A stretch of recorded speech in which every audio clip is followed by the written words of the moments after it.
I'm Vincent, a nurse. I joined MSF in 2012.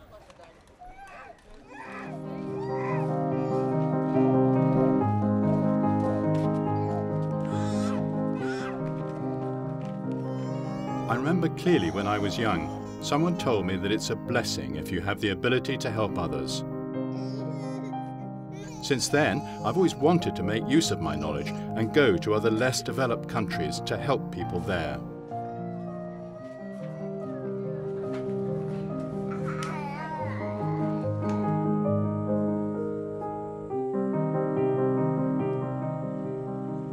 I first heard of MSF in 1999 when they won the Nobel Peace Prize.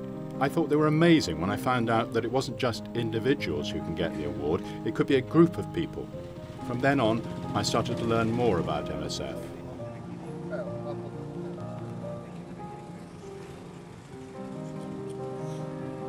MSF operates in places where there are wars, natural disasters, lack of access to healthcare, and outbreaks of diseases. Apart from medical care on the front line, we also work on mental health and getting clean water and non-food supplies to people in need.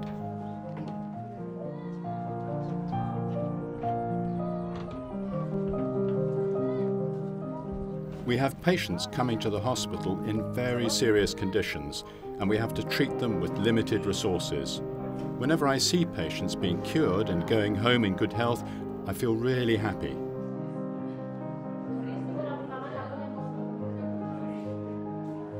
But I've also met patients who should not be seriously ill.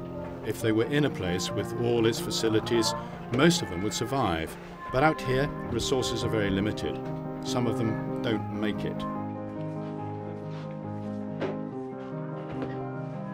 I feel helpless and frustrated because it's not fair to them. If they were born in our place, these things would not happen.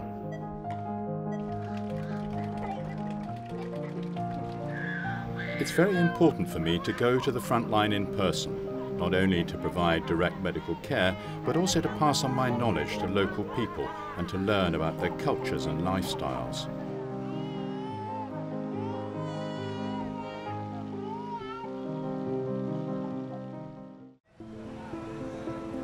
In 2012, I was sent to Yambio, South Sudan, for a mission to support a local hospital there.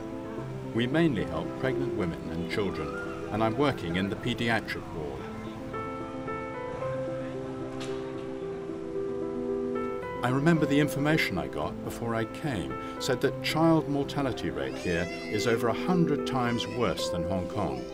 I felt very sad after reading that and really hoped I could do something to improve the medical services there.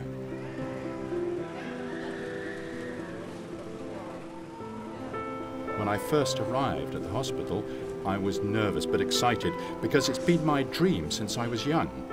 But I had to cope with a new environment and staff, worrying if I was capable of doing it.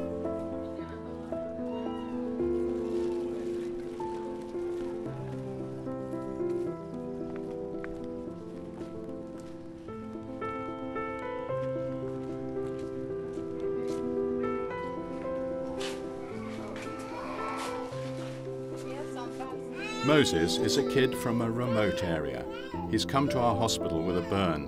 We can see that there's a serious infection of his wound already. His mum is so worried that all she can do is cry. Fortunately, a rapid cleaning of his wound and some injected antibiotics, and a few days later he's discharged. If Moses hadn't come to the hospital in time, his hand might have been amputated, or he might even have died from an infection.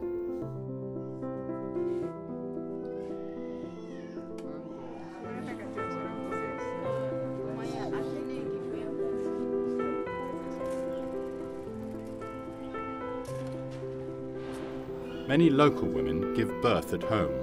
Roba is pregnant and about to give birth. She felt pain for more than 10 hours, but was still not able to deliver. Finally, she comes to our hospital. Any later, and the lives of both the mother and the baby would be at huge risk.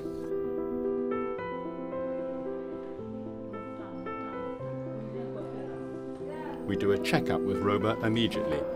The concern is that the labour is too long. So we send her to theatre for a C-section. Yes.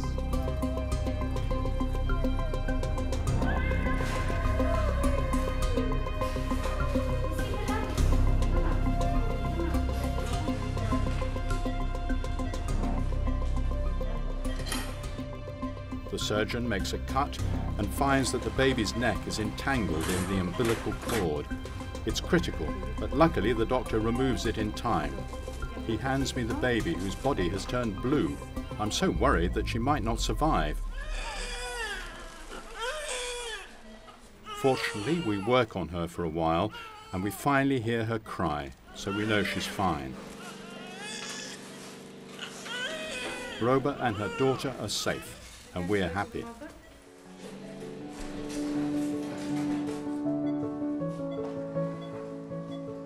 Roba and her girl are lucky. If she hadn't come to the hospital and had the surgery in time, the baby girl wouldn't have had the chance to cry at all.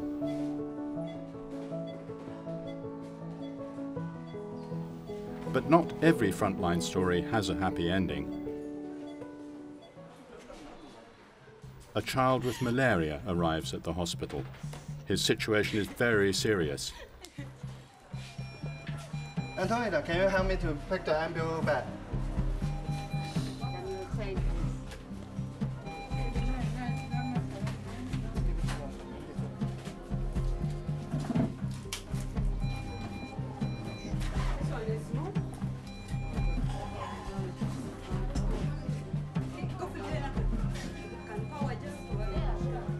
He's come too late. Even though we try very hard to rescue him, he does eventually die. I feel very helpless and sad at times like this. But these cases remind me to seize every second in the future to try to save every life.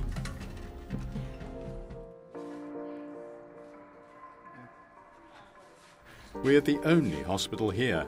Everyone has to come here when they are sick, so our wards are always full, and we set up makeshift tents outside the wards to receive more patients.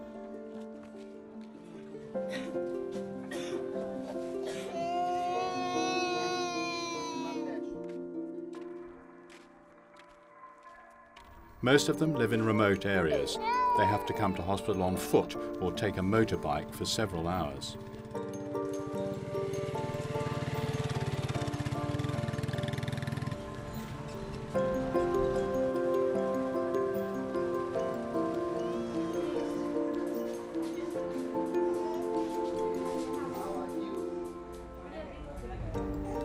Emma is a severely malnourished patient, and she's got pneumonia.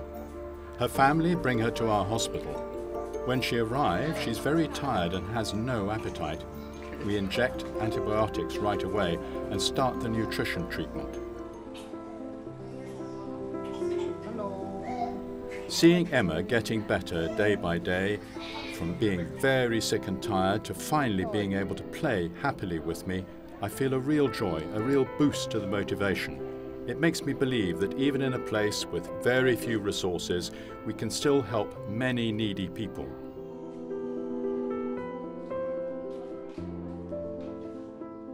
I'm just one of many field workers in MSF's teams.